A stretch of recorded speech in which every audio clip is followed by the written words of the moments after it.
Bonjour fidèles internautes, merci pour votre fidélité. Pour ce nouveau bulletin de la bourse en 3 minutes, nous évoquerons, outre le marché boursier, ce qui a constitué l'essentiel de l'actualité économique dans l'espace UEMOA. Tout de suite, les grands titres. La BRVM clôture la semaine du 29 janvier au 2 février en hausse pour le BRVM 10 et en baisse pour le BRVM Composite. Le Bénin fait une économie de plus de 200 milliards de francs CFA du fait de la lutte contre la corruption.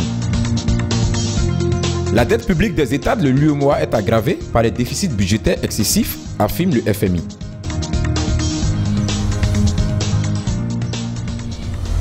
La Bourse régionale des valeurs mobilières BRVM a clôturé la semaine du 29 janvier au 2 février en hausse pour le BRVM 10 et en baisse pour le BRVM Composite. L'indice BRVM 10 a enregistré une hausse de 0,20%, passant de 210,03 points à 210,45 points, quand l'indice BRVM Composite est passé de 229,27 points à 228,84 points, soit un repli de 0,19%. Au titre de la plus forte hausse de la semaine, NEI-CEDA Côte d'Ivoire a terminé la semaine à 50 francs CFA en progression de 25%. Quand la plus forte baisse de la semaine est enregistrée par le titre Sodeci à 3750 francs CFA, soit un repli de 11,87%.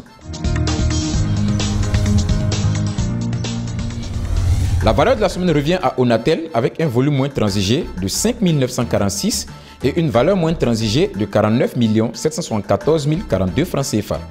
La base des abonnés Onatel a enregistré une croissance à un rythme soutenu pour s'établir à 7,17 millions de clients, soit une hausse de 2% par rapport au troisième trimestre 2016, contre une hausse de 10% au troisième trimestre 2015. Selon la direction, Onatel continuera à améliorer ses marges grâce à la promotion de la voix et des données au dernier trimestre 2017. Plus de 200 milliards de francs CFA, c'est l'économie réalisée par le pouvoir du président Patrice Talon du fait de la lutte engagée contre la corruption. Le ministre de l'économie et des finances Romuald Wadani l'a fait savoir dans un entretien accordé à l'hebdomadaire Jeune Afrique. Selon le ministre, le régime n'a pas l'intention de ralentir la cadence parce qu'aucune concession n'est possible quand il s'agit d'assurer le développement du Bénin. New Way of Working, tel est le nom de la nouvelle stratégie mise en place par la Banque africaine de développement BAD et visant à apporter l'électricité à 29,3 millions de personnes d'ici à 2020. Cette nouvelle politique a été présentée par Akinwumi Adesina, le président de l'institution, lors d'une rencontre de haut niveau qui s'est tenue le 28 janvier 2018 au siège de la Commission économique des Nations Unies pour l'Afrique à Addis Abeba.